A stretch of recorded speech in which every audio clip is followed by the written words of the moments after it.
Hi, I'm Paul and welcome to Geocaching UK.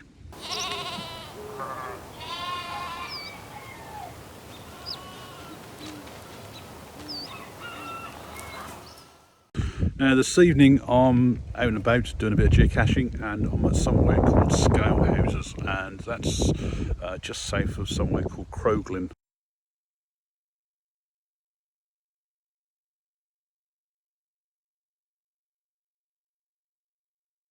It's about 10 caches, and at the moment I'm starting at the last one purely and simply because there is really a lack of parking around here. This is about the best place I've found to park. You're not going to get loads of people here, which is one good thing compared to the Lake District. Now I've just literally left the car up the end there, so I've not walked very far, and straight away we've come across like this. I mean, we've got a nice roadway here, which is really sort of loads of cobblestones just obviously gone down over the years, and straight away I come to like a little stream going over the road. So it's really nice, and just obviously just got to be careful how you walk on these things. I mean, fortunately we've not had much rain so far, so yeah, if you come along here when, especially winter time, when we're getting rain a lot of days, could be a different thing, and the pathways could be quite muddy. So I'm literally about 100 feet away from the first cache, and straight away come across a nice field of sheep. And I've got to say, the skies, weather tonight is lovely. And probably didn't mention about this series, it's about a 3-mile walk, and starting from the bottom there's probably only about 100 metres elevation to go over about the first mile before you get to the top of where we got to go to.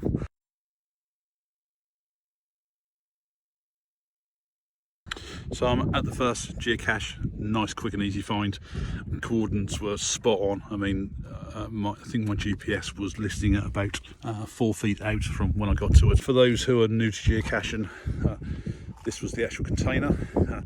There is an odd little swappable in there, like I think a marble or something, and the log was then also in this as well. The log was actually one of those plasticky type ones that you can write on, so especially in this sort of environment, I mean, you can see we're literally in the middle of nowhere. The cache is going to get wet, and it doesn't matter how waterproof these containers are. If you get water in there, and especially when they're watertight, it's going to keep the water in there. So that's where these plastic type logs are absolutely brilliant. You can already see, I mean, I've only just left the first ground zero, and you can already see I'm actually a fair old way up here already, and the path goes up, and I don't know whether you can see on the camera there the hills in the distance, which this walk doesn't take up as high as that. And interesting though, obviously I'm surrounded by sheep here, but this field here, we've got some cows in there with the sheep.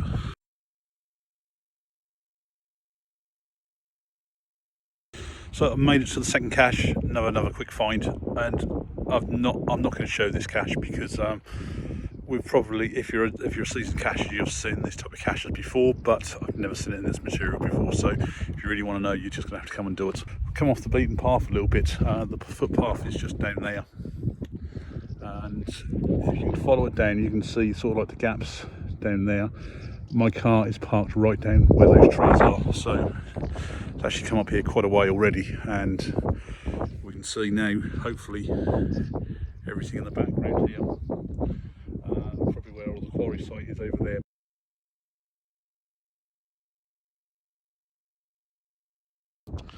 So I've now got to the third cache that I'm getting, which is number 8 in the series.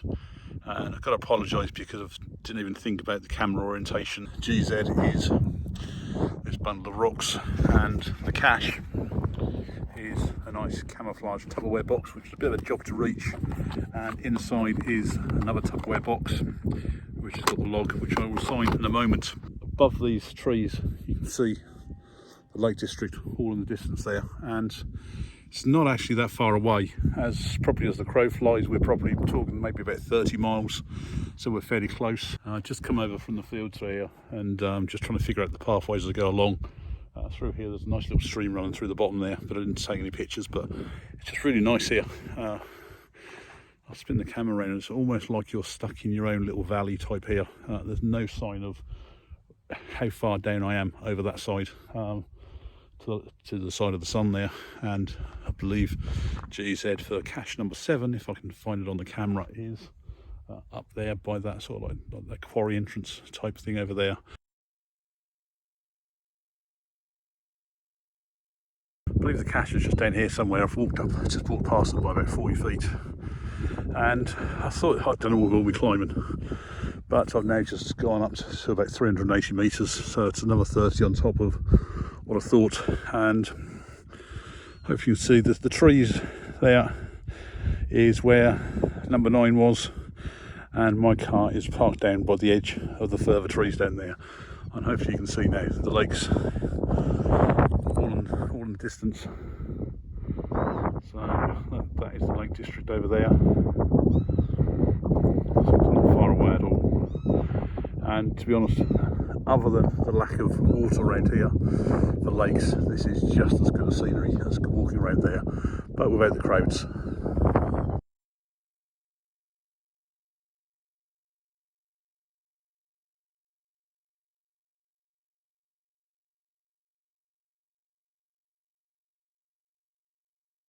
Number 6, nice and easy to get to. Made a mistake then when I left number 6, is that I should have really backtracked along the pathway a little bit and then turned off on a different pathway, but I read the maps a bit wrong, thought I was doing something better, cost myself an extra 1 or 2 tenths of a mile, and then really had to climb up 25 metres again to get to number 5. 5 to 4 very easy, but 4 is a real nightmare to find. When the skies do actually clear over here, you can actually just about see Scottish hills over there, so that's where Scotland is, just over that way.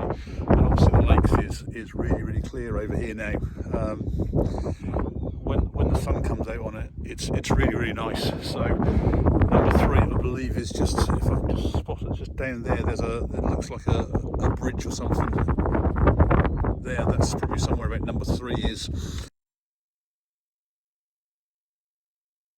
So it was the bridge down there. Fantastic little cache. You've got to see it to believe it. It's so apt. And that was actually my 1200th find. I've got 2 more caches to do, and I've got to say everyone on this series has been absolutely excellent so far. So I'm now only about 300 feet from the last cache now, and I mean, you can see behind me now where I walked down from the top there, and it's probably a good half a mile up there, I suppose, maybe a little bit more. And certainly you can see down the bottom there, so we're getting a lot closer to the finish. And let's say the cache is down this pathway, probably about another 300 feet. And this is the field where I filmed earlier, where I was the opposite side, when I mentioned that where we've got sheep and cows in the same field.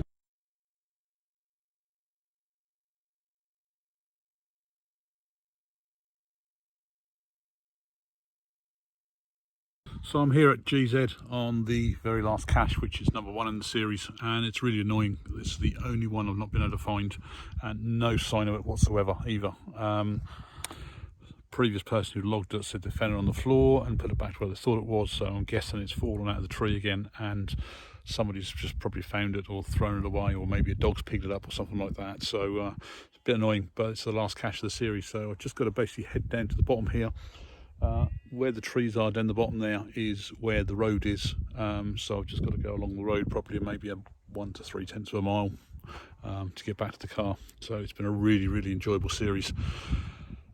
Anybody who's in Cumbria, especially in the northeast, sort of 20-30 miles out of the way of the lakes, sort of about 15 miles sort of southeast of Carlisle, this really is a nice enjoyable series, and I will put more details about the series probably in the description. Thanks a lot for watching, and hope to see you again soon. Bye.